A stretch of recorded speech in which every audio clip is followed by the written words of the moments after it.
Welcome back to the Jonestead. I'm Mary. Today is Thursday, September 11th, 2025.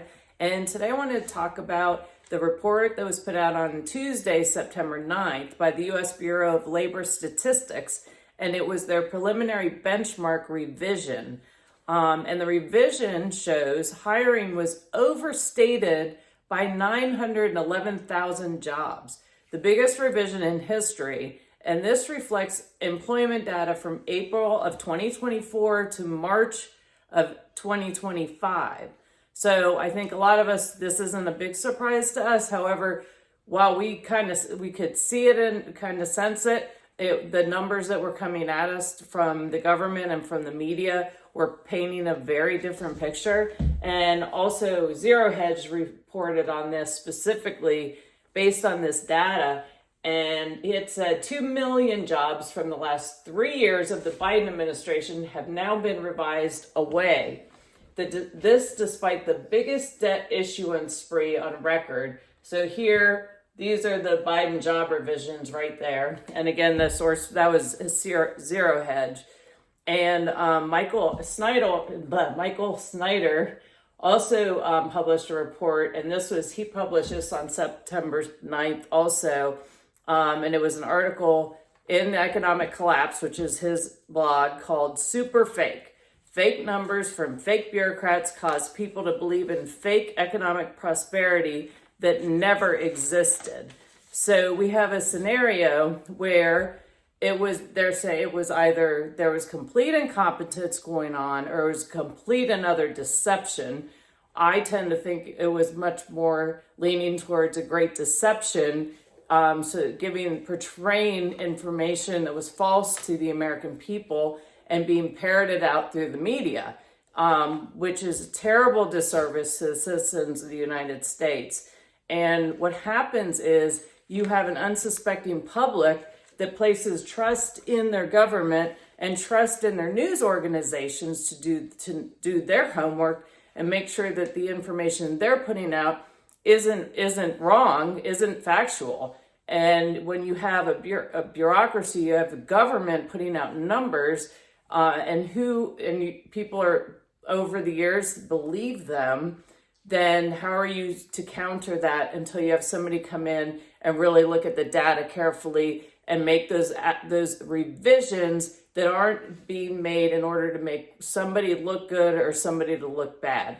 And this should be very cut and dry. There should be no deceit in this. And, what's very disturbing about this is a lot of families, they're seeing on TV pumped at them day after day after day, particularly in the last administration, 3 years leading up to the election, saying that everything is great, everything is awesome, jobs are growing, the economy's booming, when the absolute opposite is occurring in reality.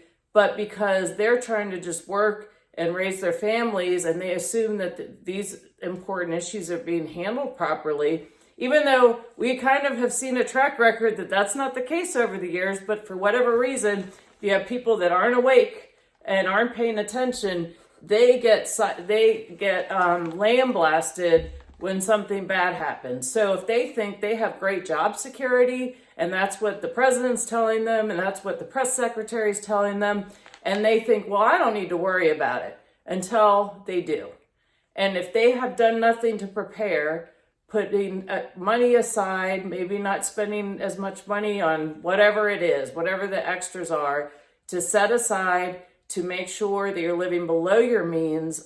That way, in the event that you have an issue, and some say have 6 months of living expenses set aside, so that if you lose a job or you have an injury or something happens or you have a shutdown, you can handle it, you can absorb that without all of a sudden going into a crisis mode. And unfortunately, we've seen the data that's come out is the majority of people don't even have $500 extra.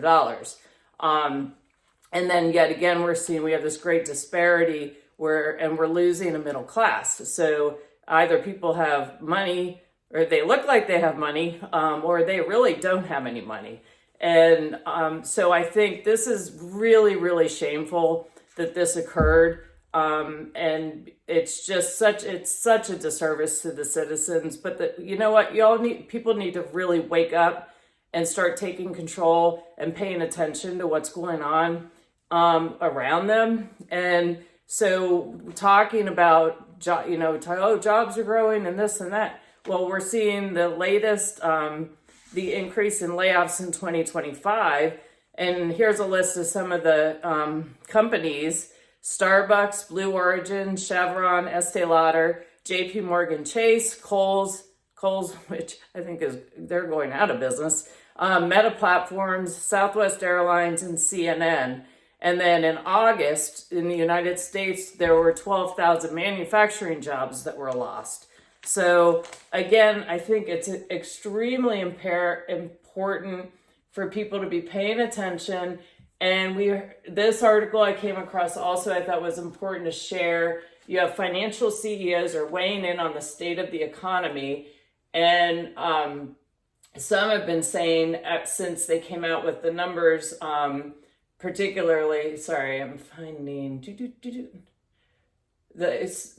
the numbers coming out, how falsified the jobs numbers were, that we've been in a recession. I think a lot of us have been saying we are in a recession, and we also, but then again, they changed what defines a recession. So when we hit that point, they changed what it was. So we weren't in a recession and everything was awesome yet again. But we had Jamie Dimon has come out, and he's been quite cautious overall. And in this article specifically, Dimon said he also believes the BLS report confirms that the U.S. economy is slowing down. And he is the CEO with JP Morgan Chase, by the way. And he said, and I quote, "I think the economy is weakening," Dimon told CNBC's Leslie Picker in an interview. "Whether it's on the way to recession or just weakening, I don't know." I think he probably has a pretty good idea. He probably knows better than a lot of us. I have a feeling he has more information. But when you see people that are investing, banks and such are investing in commodities and trying to expand, making sure that they have they're in a better financial position. Sorry about that. But so we have top CEOs warning. I mean, we've been hearing this for years. And so again, I'm not particularly surprised.